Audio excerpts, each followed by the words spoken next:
We also saw a rare tie in live action shorts. I think they said it was the 7th time ever that there's been a tie, which I don't understand. Apparently the Academy is like 10,000 people voting. How the hell do you get a tie? Like, that is insane. If anyone knows how that works. I'm be curious what the odds of that are. Mathematicians listening, tell us in the comments, like, how is that possible? I love that you think mathematicians are listening to her. They're locked in. You seen this? We got mathematicians on the tribe.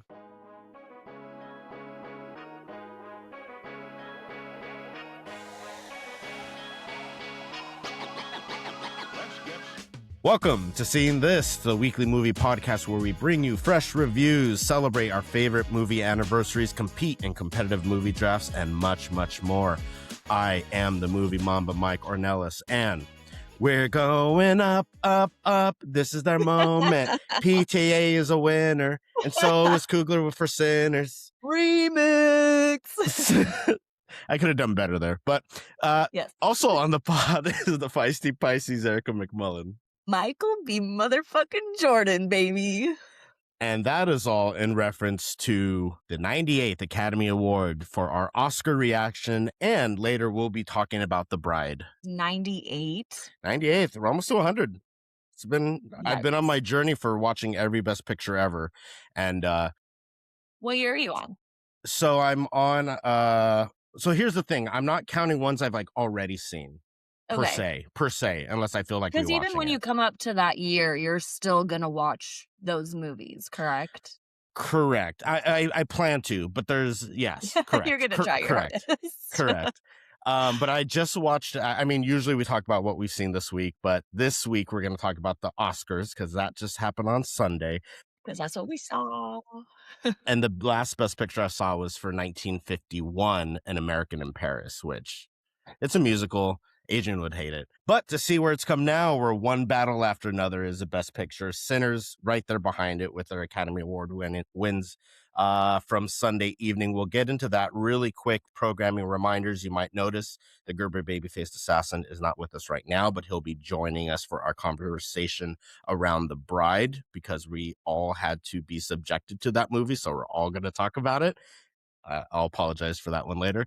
But for this week, Friday, I have an interview with director Cristina Costantini and producer Alfie Coder, whose short film, La Tierra del Valor, or Home of the Brave, is a short documentary, and it covers the singer Neza's protests against the ICE raids when she sang in Spanish at Dodger Stadium. I don't know if you folks remember that, or Erica, if you remember that. Yeah. It was pretty significant at the time, and I think it was the only time I was jealous and wanted to be at Dodger Stadium. Well, you're a big Angel fan for the folks just joining us. You know what? You giving up? Don't bring that, dude. It just depresses me. But a very awesome documentary, insight to Neza and her career, and also leading up to that moment. They happen to be documenting the lead up to have the national anthem honor. For her, it was an honor to sing, and she planned to do it in Spanish. And this kind of just looks to the build up to that, and then the day of finding out they're not going to let her do it.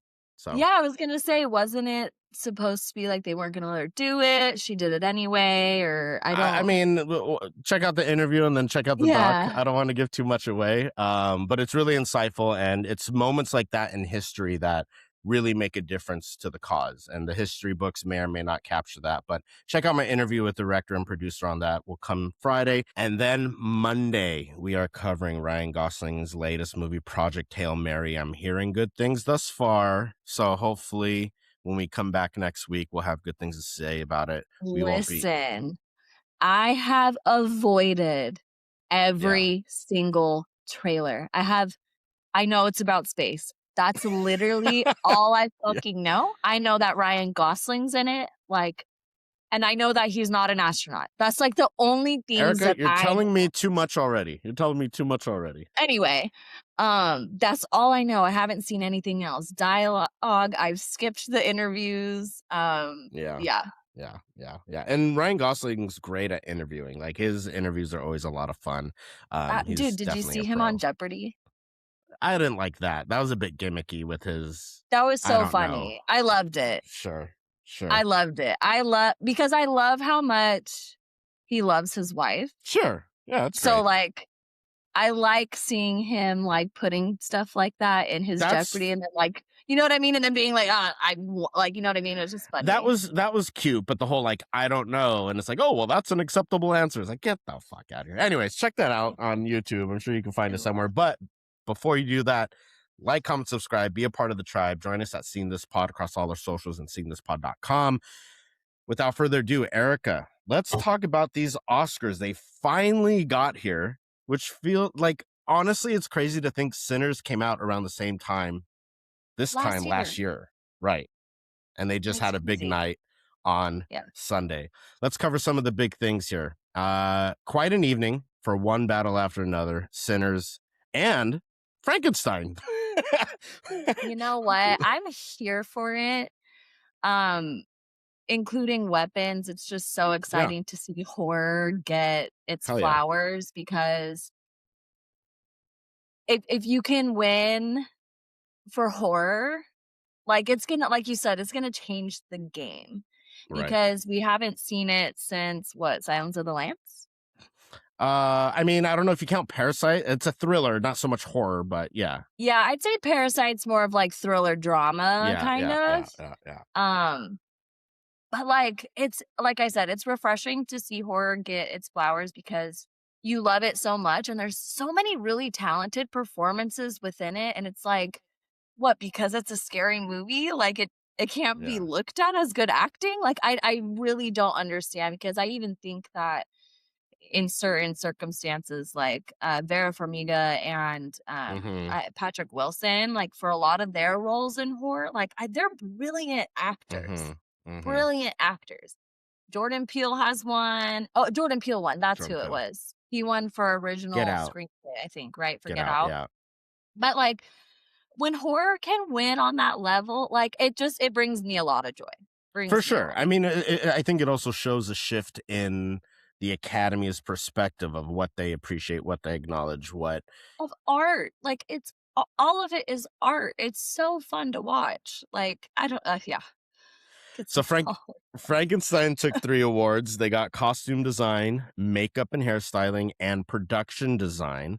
Sinners walked away big winners with 4 Academy Awards, 1 going to original score, original screenplay, cinematography, where Autumn Gerald Arkapaw is the first woman to win Best Cinematography. Incredible accomplishment, an incredible speech where she asked all the women to stand up in the crowd and like really dedicated it to them. Jessie Buckley had a similar moment.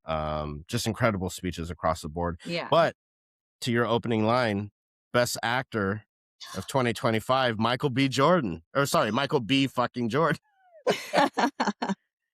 What were your thoughts? Did you have any doubt? No, I really didn't. And I'm really glad that, here's the thing, right? It was such a good performance. On both ends, he's playing twins. Okay, so we already know that that's hard to do.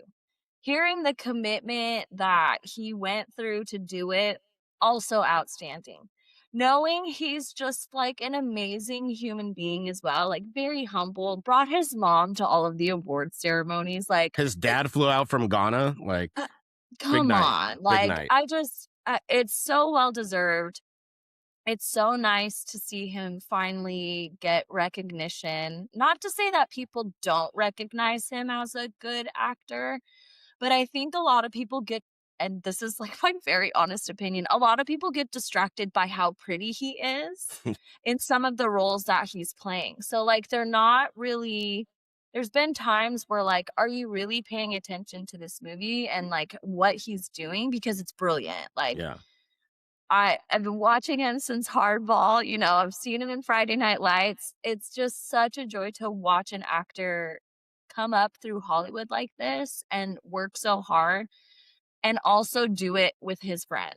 Like, he's doing it with his day one people. You know what I mean? And the fact that, you know, every Ryan Coogler movie he has been a part of. And for them to both win, Coogler for original script and Michael B for lead actor, to both win in Ryan this Coogler's hair. with Oh, the guitar braid. that was Yeah. so good. I think it's just such a monumental moment for that movie to what you opened with, it being a horror and getting recognized, let alone a predominantly Black cast and crew coming together to win and get this kind of recognition. I think of Yes. all the nominations, this was the biggest box office hit, if I'm not mistaken. So just an incredible night for Sinners. I thought Ryan Coogler's speech at the beginning was incredible. I thought all three of them gave an incredible speech and really showed the kind of culture Coogler provides on set, to be collaborative, to be empowering, and to be incredibly just positive and uplifting. So love that Sinners had the night that they did. And to roll into one battle after another for you, Sean Penn did not deserve that Oscar. I love that was a good jab that Kieran Culkin did. He's like, Sean Penn could not be here tonight, or he didn't want to be, so I'm gonna accept it on He didn't want to be like that. And for people to say like, oh, Kieran shouldn't have said that, like, no, you really think Sean it's Penn fine. cares? He No. legit does not want to be there. To be fair, now I already can hear you, Erica. You're going to say like publicity stunt or whatever, but apparently he was in Ukraine talking with President Zelensky, and like they posted the thing and whatever. Sean Penn won Best Supporting Actor, and in total, One Battle After Another came away with 6 awards, which includes the first ever Best Casting. I thought the telecast, the way they like recognized this as a new category and like gave time to each nominee to kind of talk about what they did, like each actor from the movie. I thought that was really classy. A lot. Yeah. That was a nice touch. And especially when, like you said, introducing a new category and like giving them the grace to like, hey, like this was the process, what I went through, what I was looking for. Yeah, I liked that a lot. Yeah, it was nice that each actor from each movie nominated got to speak to the casting director and like why they were nominated, essentially. But it went to One Battle After Another. I had difficulty with that one too, and not just because I think I drafted Sinners. You pick Sinners, I think it's so incredibly lazy to pick One Battle After Another for casting. Yeah, because I really just think it's like, oh, look at all of how well all of these famous people did together. But they're like, not all famous. Look at the range of this cast versus like, I don't know. I don't know. And for your argument, though, and you're going to hate this, but if that's the perspective you're coming with, Marty Supreme should have won, because they went out and casted non-actors for a big chunk of their movie. You know what I mean? As far as like doing something different. Yeah. But you don't want to give them any shine. They don't need any any light shown on them. The movie sucked. Everybody knows how I think about it. Erica deleted the one part I had on Marty Supreme on our doc, so all we can say is they didn't win any Oscars. We can leave it at that. Casting went to One Battle. Adapted screenplay went to Paul Thomas Anderson, and that was his first Oscar of his career to go directly to him. For the script, adapted screenplay. And then it won in editing. And then PTA got his second Oscar for not his second of the night, first time directing Oscar. And as you mentioned, Sean Penn, Best Supporting, and then the big prize, Best Picture. I just want to say the last like 3 awards, I was standing up like it was Game 7 of a Laker game, and it's like 2001.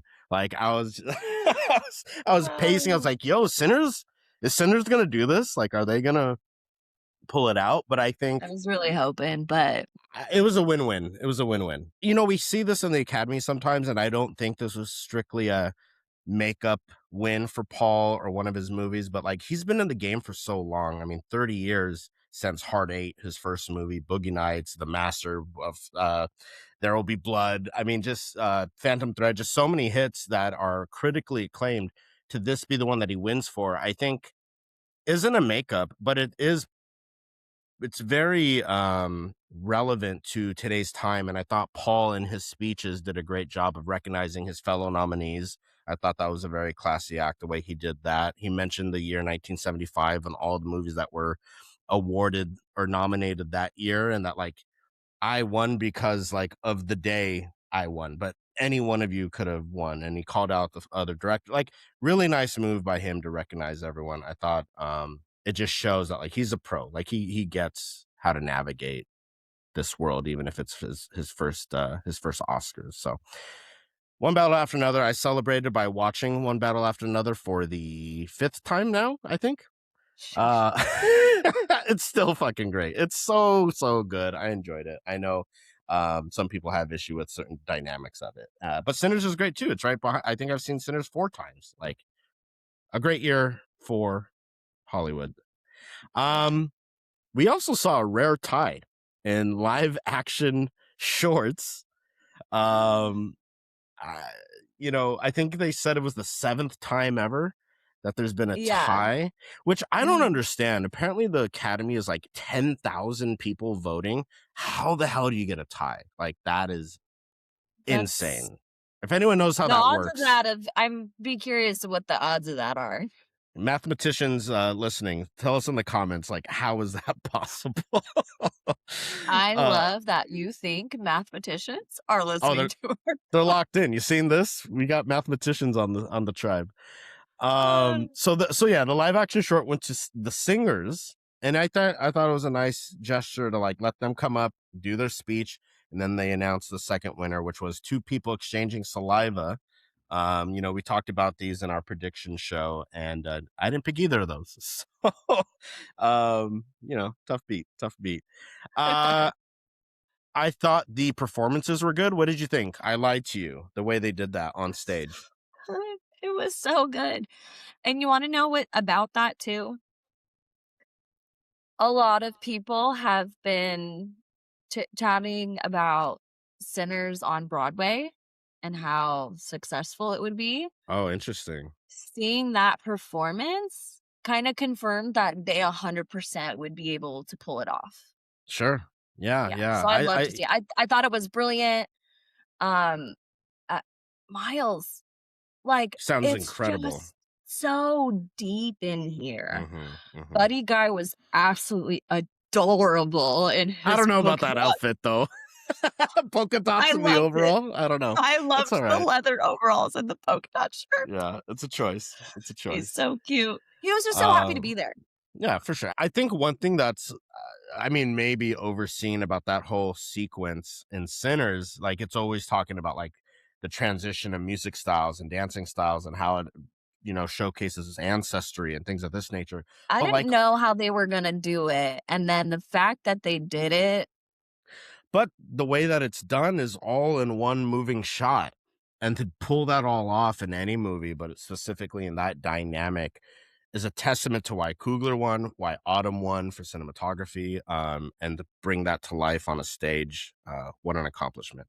And then we also got a golden performance, which I thought sounded beautiful. It felt a little more stiff. Like, you could tell, like, maybe they had to like condense things, and it felt a little, right? Did you get that vibe? A little bit. It's so curious because they could have done something like, we've had the Gorillas for a really long time. A band that has been behind a cartoon band for ages. I feel like they could have maybe done something like that, where they just did a new performance, but they like made an animation just to like highlight that a little bit more. You really didn't have to have the 10-minute Grogu spiel. Like, dude, don't even get me started. That whole bit, come on.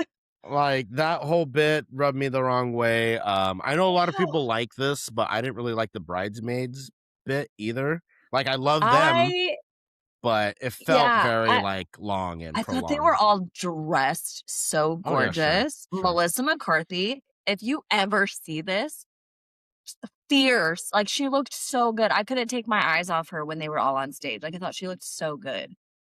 If she ever sees this, I better save my comments about my thoughts around her. I'm not a fan. Everyone else on that stage, I love all those ladies. But the sense of humor is just not my vibe. But that's okay. You don't like her in Bridesmaids? She's fine. She's not like of the 5 of them, she's number 5. I'm trying to think of who this. I mean, I love Rose Byrne. I thought her dress was incredible, and she. Her, Woomy. Oh my! And at the after party, she was wearing this gorgeous lavender dress. My God, she's stunning. That she might be like Mother Earth. Like she's fucking gorgeous, dude. She She's might be the mother of the mother. universe. I like look at her and I'm just like, I'm in love Sure, immediately. She's sure. stunning. You know who looked hot? Gwyneth Paltrow. Oh, sure, yeah. I actually really liked the dress too. I thought it was risque enough for her. I thought it was good. Everybody looked hot last night. Listen, everyone's beautiful. You know, I always have a hard time watching the red carpet shows. I did Except a post. Sean Penn's picture that they All right, put all up right, there. all right. Jesus Christ. I always have a hard time with the red carpet shows because they just feel so goddamn fake. And if I was like an actor or someone like going through that, and the questions of like, the big night's here, how do you feel? It's like, let's have Stop some asking them how they feel. like. I want to know what their pre-Oscars ritual was. Did they smoke a joint? Did they take some shrooms? Are they on acid? Are they getting hammered? Like, I need some more hard-hitting questions like I that. agree. I need to know how wild these people get. There was one point, we need to get that lip reader girl that Oh, sure. she's deaf and she like knows how to lip read really good. I need her on several conversations. Yeah. I you know, they made a big uproar about the whole Bad Bunny halftime show, that the bullshit alternative, whatever. We need an alternative for the red carpet where they have people that are like the purple carpet, you know, or the rainbow carpet or the something carpet where it's more like, yeah, drugs, or I mean, you know, just different than like the standard, like, oh my God, how are you feeling? And it's just so awkward. I don't know. It just felt so awkward. Where like if Seth Rogen comes through, you could be like, okay, you have 3 strains of marijuana. You could only smoke one for the rest of your life. Here are the strains. Sure. You know what I mean? Like make Something it fun. I don't care how they're feeling. We know that they're nervous. We know that they're exciting. Or like, they're not. You know, it's yeah. Shout out to Renata Renzever. I thought she looked incredible. The people I was watching, shout out Charlie, was not a fan of her dress. Felt it was very like plain and basic. But dude, if like she is so beautiful, she doesn't need. But let me tell you something. All she needed, and this is literally all it was just a little bit of cinch here. Because it was literally too flat. If because she doesn't have to show off all of her curves, but she didn't have any definition. And she needed just a tad because it would have added more for the leg. I thought her leg was wonderful. I thought her face was wonderful. I thought, yeah. So like, here's the male perspective. I'm saying, female perspective. I'm saying, regardless of what she wears, she's a beautiful woman. That's what I'm saying. Onwards. We don't care about that. They're on the red carpet. I want you to criticize them. That's why I hate the red carpet. It feels so like, icky. Yeah. Anyways, very, very, very nice in memoriam. I thought the way they brought out Billy Crystal, opened with the Rob Reiner piece, and then I was bawling my eyes out. The wall lifts, and you know, a bunch of people that have worked with Rob come out. Incredibly nice moving tribute, and that kicked off the in memoriam. It eventually gets to Rachel McAdams that talks about Diane Keaton. Very nice. And just very nice touches. And then we get to Barbra Streisand talking about Robert Redford, singing him a song. All very lovely.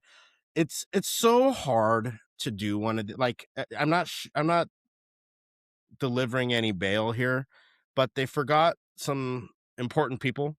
And it's hard. I found out why. Oh, okay. They're not a part of the Academy. Is that that's literally? No. From a source that was at the carpet, he was like, they only recognize people who are in whatever it is, the SAG-AFTRA or Oscar Academy, whatever it is, or. I'm pretty sure these people were part of SAG-AFTRA because that's part of the union, which in turn makes them part of the Academy. But nonetheless, here at Seeing This, we will recognize Malcolm Jamal Warner, most notable from The Cosby Show. We have Eric Dane, most recently from the likes of Euphoria, but also in, was it ER or Grey's Anatomy? He's one of the Grey's best. Anatomy. Grey's Anatomy. Thank you. Eric Dane, rest in peace, and of course James Van Der Beek, who recently passed away. They didn't make the cut for the in memoriam. That part aside, I thought it was really nice. Extended in memoriam, but so many people have passed that like it was nice that they even broke it up to recognize people that are more well known, I guess you can say, and their impact in Hollywood. So that was very nice. What else happened? Conan hosted for the second year. What'd you think? How was it? How was the telecast as a whole? Him as Gladys. Dude, it was too good. Opening the show as Aunt Gladys running through each of the Best Picture nominees was It kind of scared me. It's it was kind of scary. It fit him so well. You know what I mean? Him as Aunt Gladys with the makeup and like his tallness and lankiness. I think that's what freaked me out was that he was lanky. Didn't like that. Yeah. Grandmas aren't meant to be lanky like that. It was too good. He runs through like different scenes of each movie. The way they edited it to like the actual movie was really cool. So I thought that was good. The realist part is when he talks about the first time since 2012 there haven't been any British nominated for Best Actor in the acting category. He's like, well, at least in the UK they arrest and persecute their pedophiles. I was like, fuck yeah, that's the joke of the night. You know what I mean? So he had plenty of good ribs. He had plenty of good. I thought he was fine. I mean, they invited him back. Obviously, people liked him from the year before. And I like the post-credit bit where it's like him in one battle after another. We're like, oh, you're going to be a host forever. They show him The Office like the end of the movie. I can see why people don't want to host the Oscars. Sure, yeah. You only get paid like $15,000, and that's like a lot of preparation, a lot of material, a lot of practice, and it's like $38 million to put on. Yeah.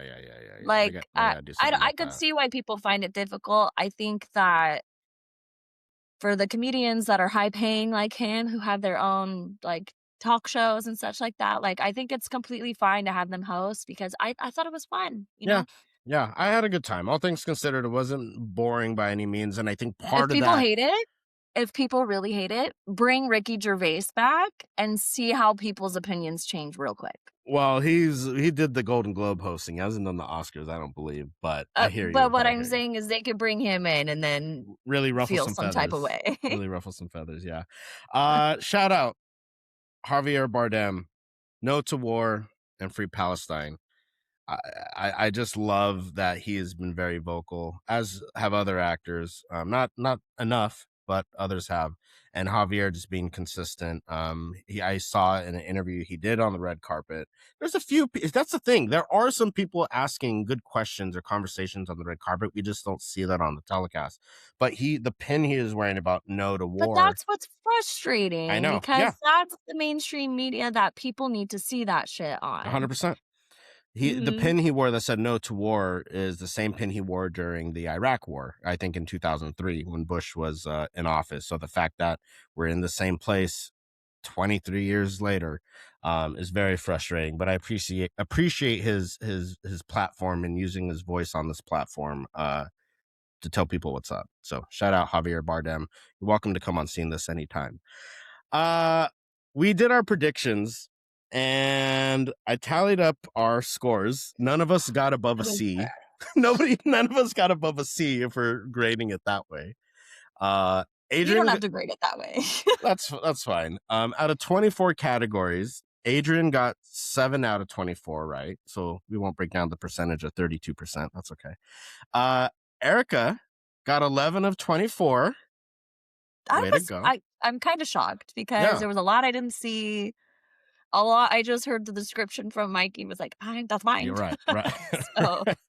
And then I got just a couple more right. 13 out of 24. The shorts is what really got me. The shorts and a couple of the like, I think it was hair and costume. I really wanted Ugly Stepsister to get it, didn't get it.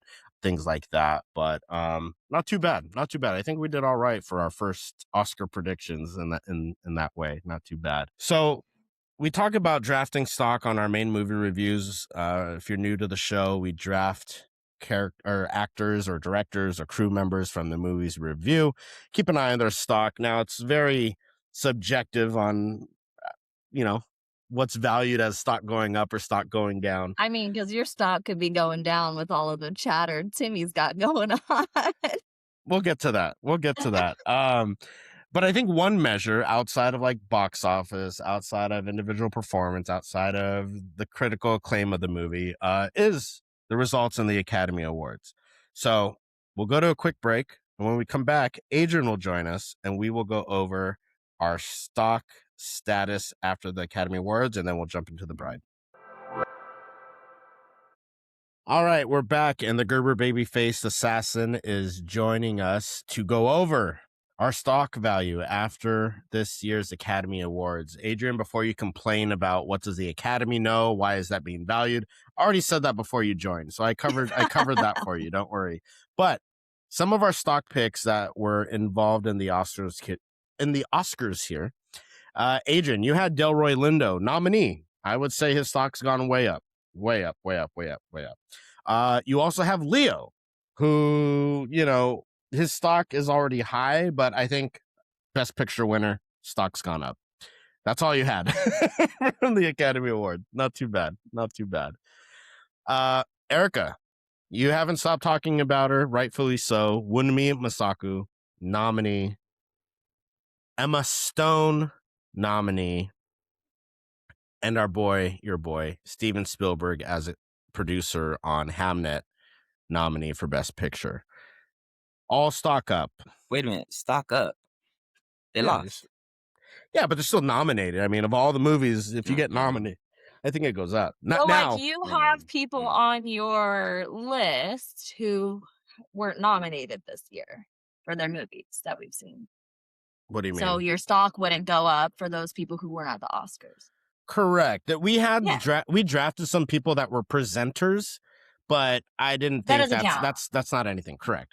That doesn't count. Yeah, correct. What about like the winners though? Like the winners should have like a higher stock value than some of the nominees. That's an excellent point. Shut up, Adrian. We don't have anybody who won. And let me get to my stock picks to talk about that. So I talked about her earlier, looking absolutely beautiful. Renata Renzeve, nominee. Ryan Coogler, winner for original screenplay. I'll take that. Paul Thomas Anderson, winner for adapted screenplay, director, and best picture. Going up. That's the sound of skyrocketing stock. Jessie Buckley, winner for best lead actress.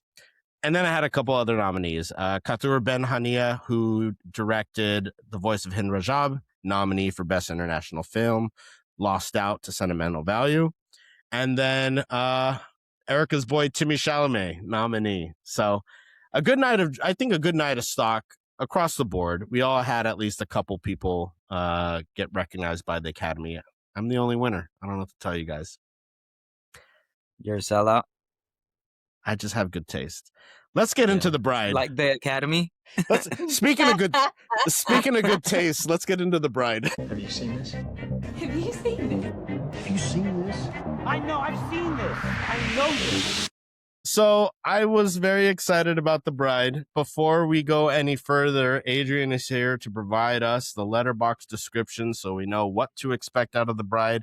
There's no way that this description is going to accurately describe what this movie was, but go right ahead. Here comes the motherfucking bride. A lonely Frankenstein travels to 1930s Chicago to ask groundbreaking scientist Dr. Euphronius to create a companion for him. The two revive a murdered young woman and the bride is born. But what ensues is beyond what either of them imagined.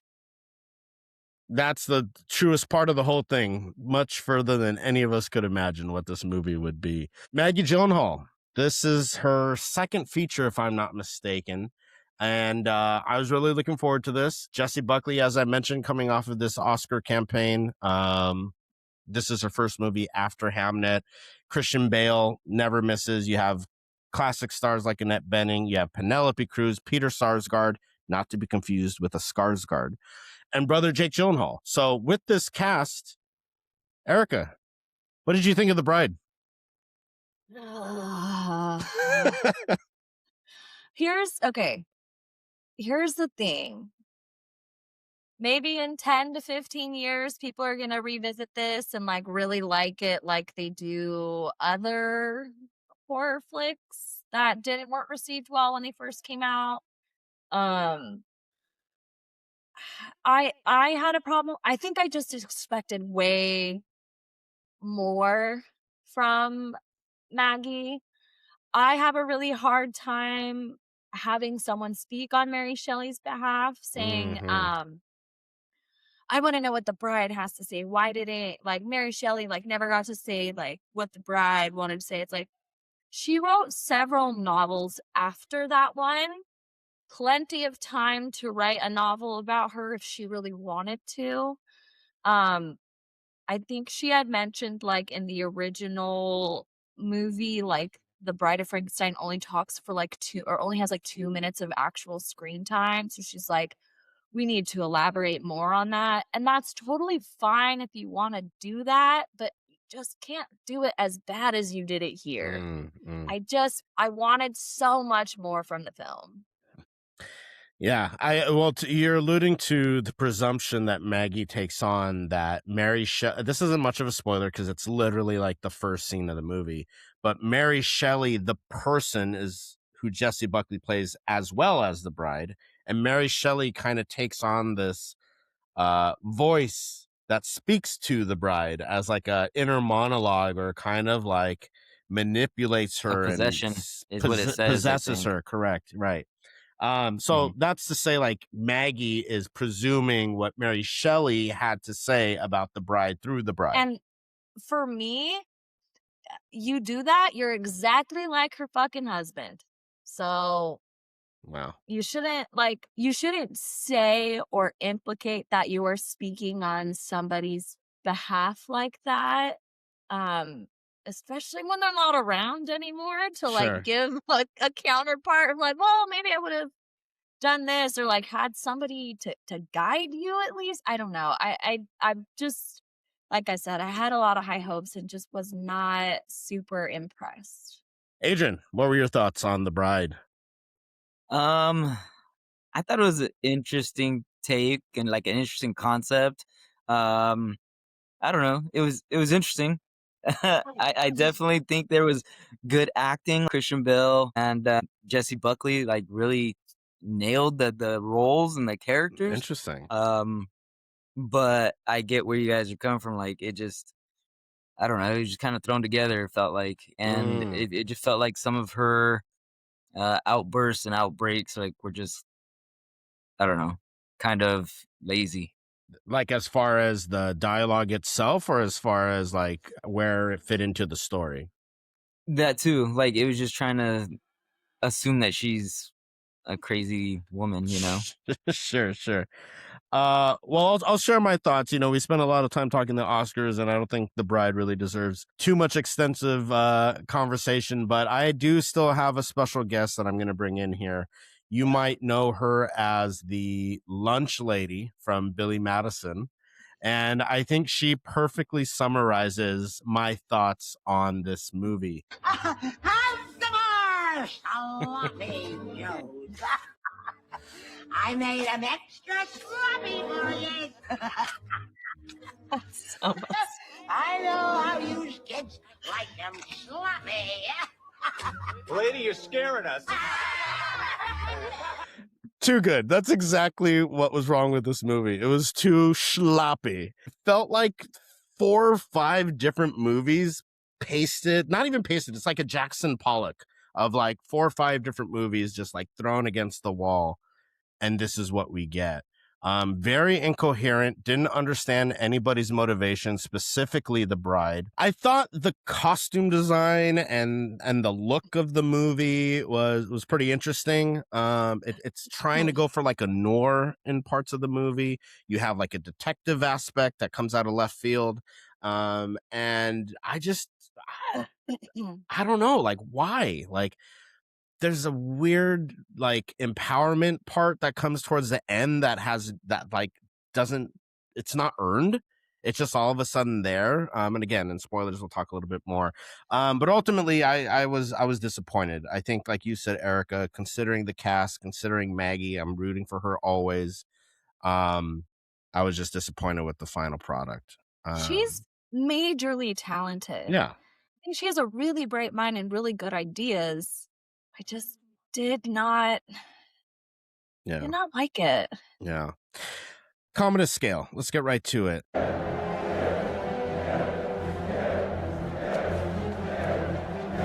Up, even, or down? Start us off, Erica. What do you give The Bride? Thumbs down. Like I said, this might change. I don't know. Like maybe in a couple years you rewatch it and it's like a fun thing to watch. I know when Jennifer's Body came out, everybody hated on that, and then like 10 years later, everybody was like somehow obsessed with it, and so it might have that comeback. It might not. But as of right now, it's a thumbs down. Adrian, where are you going? I'm going even. Ooh, We're gonna go even. Even. Wow. It wasn't like bad enough where I was like, I don't like this movie. Like I said, the acting was really good, and it was enough that kept me going for the whole flick. But I get that just 4 different stories kind of thrown together all at once, and the like lack of cohesiveness. So I definitely would go even. Yeah, I wonder if this is. So I'm going thumbs down for me. And I wonder if this is the first movie, I'd have to look, where me and Erica are down and Adrian, you're even or up. So the girl with the needle, I was even and both of you were down. That was our 6th episode. Go back and watch that one, folks. That was a trip of a movie. Down, even. So the first, right on brand, Adrian. I love it. Down for me, down for Erica, and an even from Adrian. First came with the winner of the MOMAC of Don't Seen This, The Gorge. Yeah. You know what? That's pretty good. It checks out. Another one where me and Erica were down and Adrian was even. Jurassic World Rebirth. Another nominee for Don't Seen This. Oh, tough beat. Let me see if there's any others. Well, you kind of get the idea. If you like Adrian's taste, maybe it's worth checking out The Bride. If you're like me and Erica, maybe wait for streaming for sure. I don't think you necessarily need to see it in theater, though. Again, visually it looks fine. Like I think the look and the filming is good. I actually really liked the noir kind of aspect that she was going for. I even liked the idea that she was going for, but the whole execution was just are we going into spoilers? Yes, let's get into spoilers so we talk a little bit more freely about I want to ask you a question in our spoiler section, Michael. What was your absolute least favorite part? So let's officially go to spoilers so then I can do my edit. Okay. Spoiler alert. And now we're in spoilers. My least favorite part, I mean, where do I begin? I mean, the first thing that comes to mind when you ask that is the whole Penelope Cruz and Sarsgaard dynamic. Like the detectives, if that was its own movie, cool. But it just comes out of nowhere. Like all of a sudden there's these detectives looking for this bride and it's alluding that he knows her. I got the impression initially that maybe like they were together before she died, but we never get introduced to him in the opening parts. That would have been a great plot twist. Sure. But he's nowhere introduced until he's there with Penelope as like a dirty cop, apparently, who's like showing her the ropes, but it's a time where women aren't detectives. I don't know. That whole bit was just so out of left field that was my worst. Adrian, and they don't introduce that until like 45 minutes into it. It's even later. It might be even later than that. It's 49 minutes. I checked and I was dang, it's a little less than an hour. You know, before they even introduce these detectives. I like this idea of opening up spoilers of what was your most hated moment or what was your least favorite moment? Adrian, did you have one? Um, Or did I I mean, mean I you're just even, so I'm even. It was just kind of like blah. I would say maybe like when they're in the theater and she gets up and like stands up for that girl and like slaps the dude in the head. mm. Like the way they like look at her, like, oh, she's such a, you know, empowered woman to, Uh-huh. model after was kind of like, Adrian hates women empowerment. So so so Frank, who again is throwing off the whole dynamic of it being Frankenstein's monster, because now this monster goes by Frankenstein. He takes on his creator's name, so all the work they did in Guillermo to separate that. But he's a big fan of movies, specifically like kind of the Gene Kelly dance I mentioned earlier. I watched American in Paris, and he's in that. And Jake Gyllenhaal plays this like old timey actor that does musicals and dance, and Frank just loves going to movie theaters and watches it, which is like, I guess, like a respect to the an cinema, homage. an homage. Like, but even that's kind of goes nowhere. Like, other than him being That a felt fan. very forced upon us. Yeah, like it was, it didn't do anything. Everything that was in this movie didn't do anything for the plot. Erica, you opened up the questioning about your least favorite. What was the scene you had in mind? Oh no, you had mentioned it. His name being Frank. Oh, I see. I see.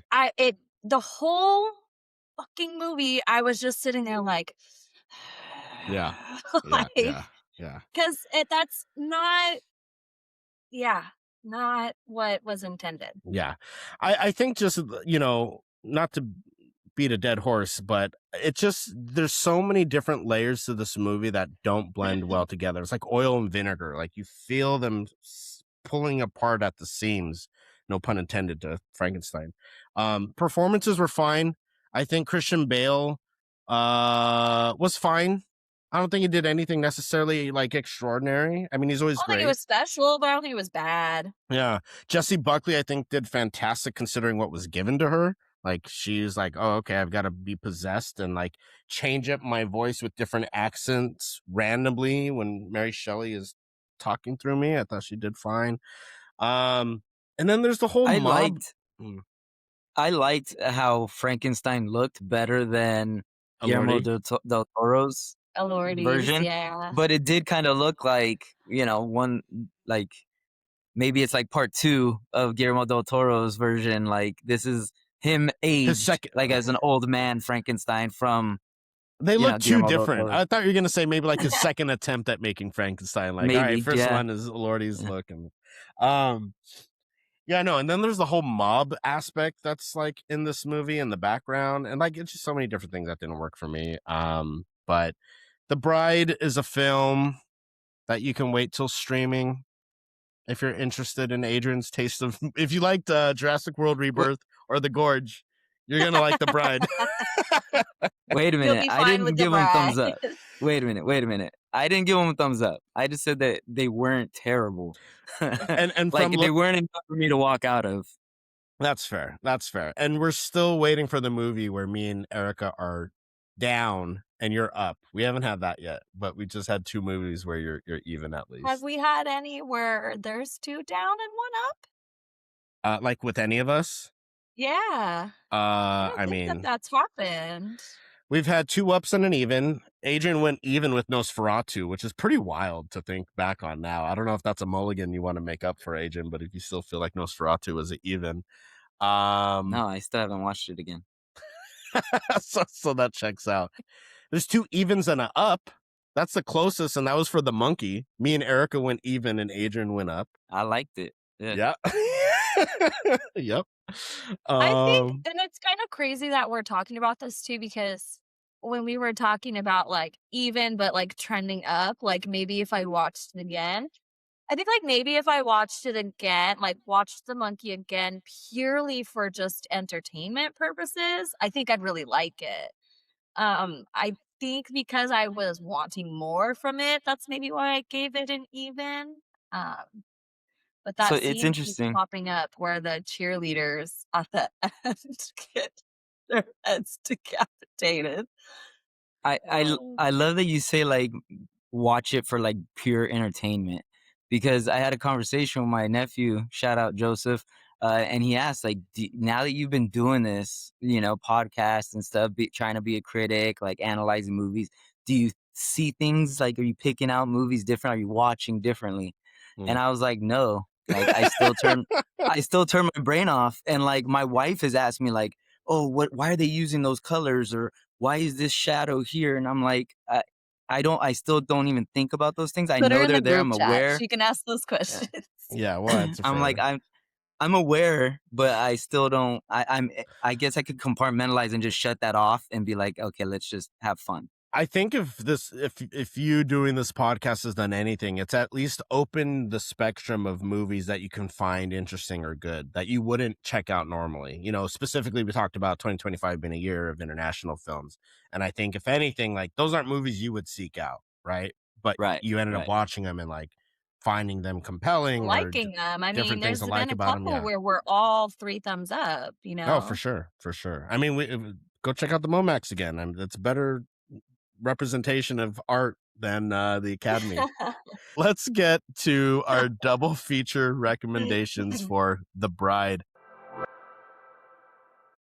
Adrian, you kick us off. Where do you want to go for a double feature with The Bride? So I'm gonna go the Penelope Cruz route, and we're gonna hit it with Blow. Johnny Depp, Penelope Cruz. Just a really good movie that, man, that's kind of probably the first movie I really like saw Penelope Cruz and was like, oh, she can act, and yes, let's more of her, please. So you're branching out to the Penelope verse out of The Bride. Like that's the correlation to The Bride, not so much that they have similar. Like it's hard to find the theme of The Bride. Like, I tried like correlate my wall with whatever we're covering, and it's like, okay, well, Rocky Horror for like the Frankenstein, Rebecca, because it's about that's what Tim Curry looks like. yeah. Rebecca for like the wife dynamics, best picture winner, Alfred Hitchcock. If you haven't seen it, go check it out. Being John Malkovich, because you're like inside someone's head. There's just so many different things happening in The Bride that like, I was like, how do I even encompass it? So to your point of Blow, it's just that Penelope's there's not necessarily It's just 6 degrees of separation, right? Fair. That's fair. Erica, what are you recommending? I'm going to just go the Frankenstein route because for me, that's the easiest. And I'm just going to recommend that you watch Young Frankenstein. Sure. It'll give you a laugh. It's an incredibly great little story of how they, did it. I don't want to spoil it, even though it's been out for ages. It is a very niche movie, in my opinion. But you can never go wrong with Gene Wilder. Super funny. Because The Bride had come out, a bunch of the bloopers from Young Frankenstein have like come up on my feed and have had me in tears. Sure. Tears laughing because you just see Gene Wilder break or say something out of pocket. So definitely go the Young Frankenstein route. You'll see the story done well in a comedy aspect, and it's a great film. It's pronounced Frankenstein. So I'm going the Maggie, Jessie, Peter route and going with The Lost Daughter, which was Maggie Gyllenhaal's first feature debut. Came out in 2021, and as I mentioned, that has Jessie Buckley in it as well. It has Peter Sarsgaard in it as well as Olivia Colman, Dakota Johnson, Ed Harris, Paul Mescal. A very well done story drama. Have either of you guys seen that by chance, The Lost Daughter? I've seen it once. I think I'd have to see it again to like remind myself, like, oh yeah, it's this movie. Olivia Colman's essentially on vacation and gets enthralled with this young couple, specifically this woman. Yes. And like the dynamics of their family and things happen. But I think like as much praise as we've given Maggie, I think The Lost Daughter will restore your faith in her capabilities and talents, and show you that she does have an incredible eye, an incredible filmmaking talent inside of her. Just didn't work out for The Bride. Yeah. Let's draft stock.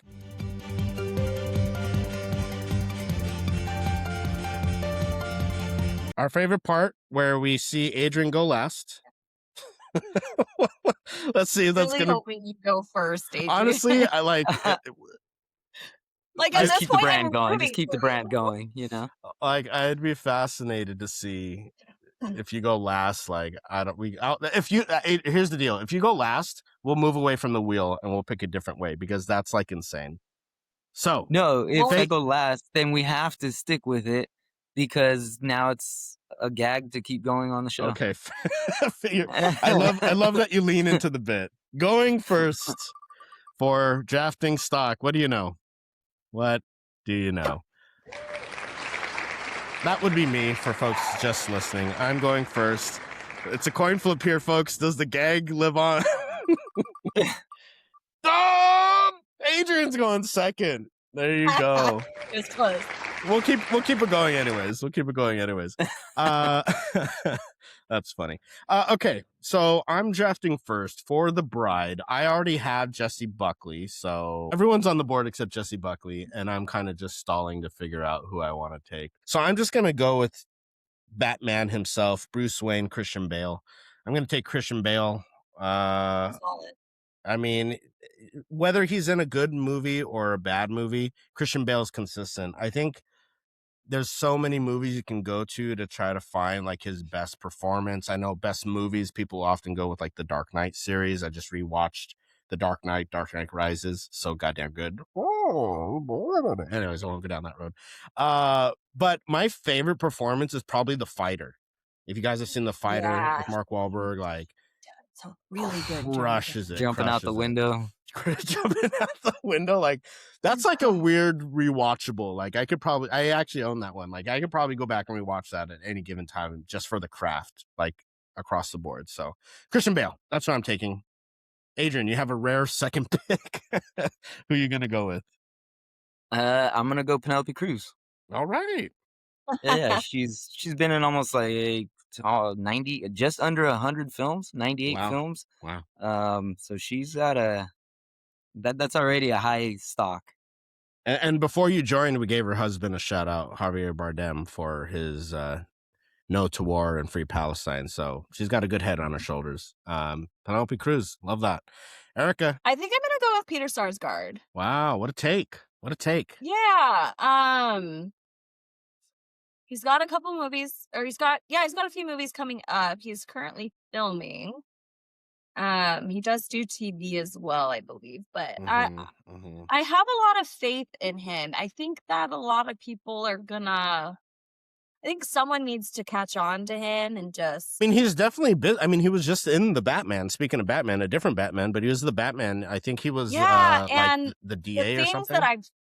The things that I've come across him in, I've really liked. So while I wasn't a fan of this particular one, it's a great pick. I think the first movie I ever saw him in was A Man in the Iron Mask.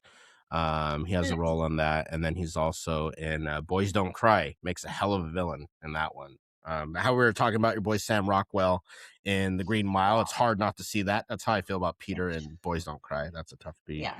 That's it for the bride and for our Oscars reaction. Shout out to the big winners, Paul Thomas Anderson, Ryan Coogler, Autumn Archipel, and everyone else that won big. Make sure to follow us on Seen This Pod across our socials. Go to seenthispod.com to get our website, merch, interviews, all the things. Subscribe, seenthispod/subscribe to get our monthly newsletter. Adrian, your birthday's coming up, no? Yes, in April. Yeah. So you're going to be writing a little blurb for our April newsletter. If you're already signed up, you would have got the blurb from Erica. So you'll want to subscribe because we know Adrian's got hot takes. So make sure to see what he has to say for our April newsletter. Until then, stay safe. Peace.